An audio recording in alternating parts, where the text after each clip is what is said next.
मैं अभी कहना चाहता हूँ नितेश कुमार रेड्डी कहना चाहता हूँ।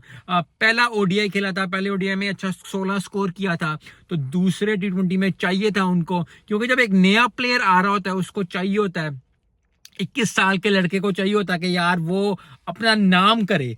इंडिया की टीम में इंडिया की तरफ से खेलना, टी20 खेलना और उसमें नाम करना, ये सबसे बड़ी बात होती है। और नितेश कुमार रेड्डी ने आज जो है वो ठीक ठाक स्कोर किया, अच्छा स्कोर किया, 74 किया 34 गेंदों पे, 60 छक्के मारे यार। 60 छक्के कहने को होते हैं, 1 2 3 4 5 6 7 7 छक्के मार डाले, 4 चौके मारे, तो बड़ी अच्छी परफॉर्मेंस। 74 स्कोर।